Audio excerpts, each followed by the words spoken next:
Oke, baik. Selamat datang semuanya. Perkenalkan, nama saya Pramaviden Suharjo. Di video kali ini saya akan membahas atau menjelaskan mengenai beberapa kelebihan dan kekurangan yang ada pada setiap sistem hukum. Nah, oke, kita langsung mulai aja ya. Untuk sistem hukum yang pertama ada civil law atau yang biasa disebut Eropa kontinental. Nah, sistem hukum civil law ini merupakan bentuk-bentuk sumber hukum dalam arti formalnya. Nah, dalam sistem hukum civil law ini ada peraturan perundang-undangan, kebiasaan, dan jurisprudensi. Negara-negara yang menganut hukum Eropa kontinental atau civil law ini, mereka mendapatkan konstitusi pada urutan paling tinggi dalam hierarki peraturan perundang-undangan. Nah, di slide selanjutnya saya akan membahas mengenai kelebihan dan kekurangannya dalam sistem civil law ini. Oke. Nah, untuk kelebihannya, hampir semua aspek kehidupan masyarakat serta sengketa yang terjadi telah diatur dalam undang-undang atau hukum tertulis, sehingga kasus yang terjadi dapat diselesaikan dengan mudah. Selain itu, adanya berbagai jenis hukum tertulis akan lebih mudah menjamin adanya kepastian hukum dalam proses penyelesaiannya. Tentu saja karena hukumnya tertulis, jadi sudah pasti ada di kertas dan sudah sah. Di lain pihak, kekurangannya adalah tidak adanya undang-undang yang mengatur kasus-kasus yang timbul sebagai akibat dari kemajuan zaman dan peradaban manusia, sehingga kasus tersebut tidak dapat diselesaikan di pengadilan. Hukum tertulis pada suatu saat akan ketinggalan zaman karena sifat yang statis, seperti tadi saya bilang, sifatnya yang sah atau sudah tertulis di kertas seperti itu. Nah, sistem ini cenderung kaku karena tugas hakim hanya sekedar sebagai alat undang-undang. Oke, jadi kita selesai dengan civil law, kita akan berlanjut ke sistem selanjutnya. Sistem selanjutnya yaitu adalah common law atau yang biasa dikenal dengan Anglo-Saxon.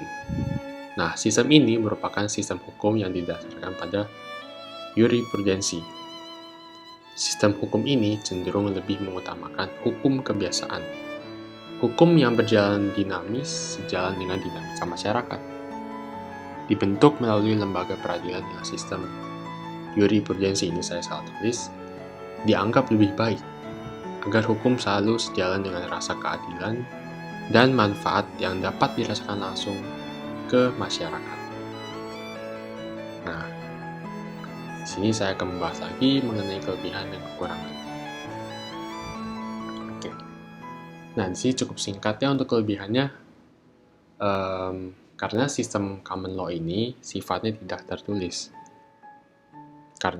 Oleh karena itu, sistem ini memiliki sifat yang fleksibel dan sanggup menyelesaikan dengan perkembangan zaman dan perilaku masyarakat.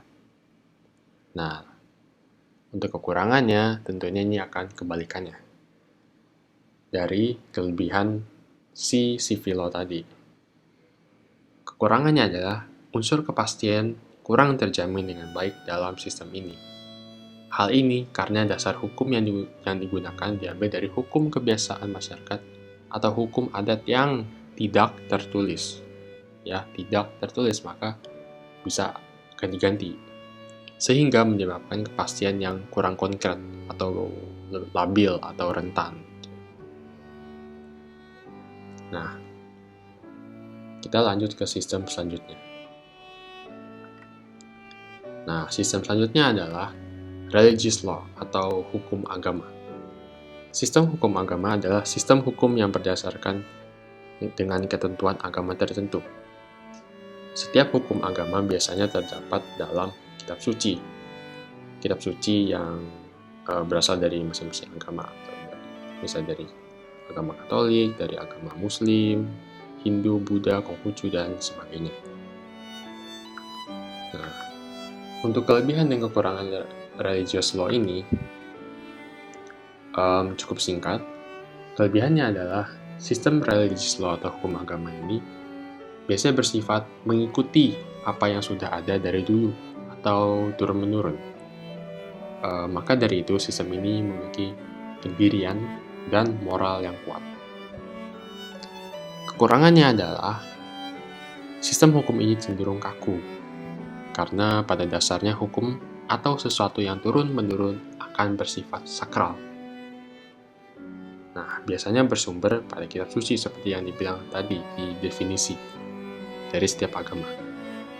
Sistem ini juga cenderung sensitif jika diungkit-ungkit.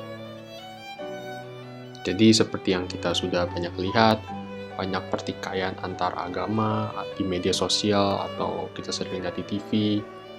Nah, itulah yang terjadi jika kita salah menggunakan kata atau salah melakukan sesuatu yang berhubungan dengan agama atau kita mengungkit suatu agama tertentu. Itu akan sangat sensitif. Ini saya berbicara di Indonesia. Oke, kita lanjut ke sistem yang terakhir. Sistem yang terakhir ada customary law. Merupakan suatu kebiasaan, praktik, dan kepercayaan yang diterima sebagai aturan atau perilaku wajib oleh masyarakat adat dan komunitas lokal. Oke, sekarang kita masuk ke kelebihan dan kekurangannya. Untuk kelebihannya cukup singkat saja, adanya keleluasaan dalam menaati adat dan juga ruang yang luas bagi moralitas dan tradisi. Maksudnya apa? Maksudnya adalah moralitas dan tradisi tersebut dapat berkembang seiring berjalannya waktu. Jadi mereka bisa berubah-ubah. Nah, untuk kekurangannya atau kerugiannya adalah adanya perubahan nilai dan prinsip dalam suatu hukum adat masyarakat yang mungkin tidak mencerminkan nilai-nilai adat itu lagi, atau terdapat pemahaman-pemahaman baru dalam masyarakat mengenai mana yang dianggap adil atau mana yang tidak adil. Jadi banyak pro dan kontra yang terjadi jika adanya perubahan peraturan dalam adat tersebut atau hukumnya.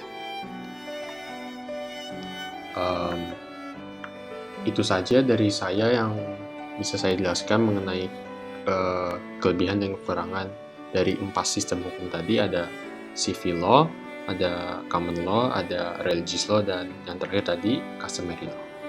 Dan ini ada beberapa sumber-sumber yang saya pakai dalam membuat PowerPoint ini. Terima kasih teman-teman dan para guru yang sudah mendengarkan presentasi ini. Semoga dengan presentasi ini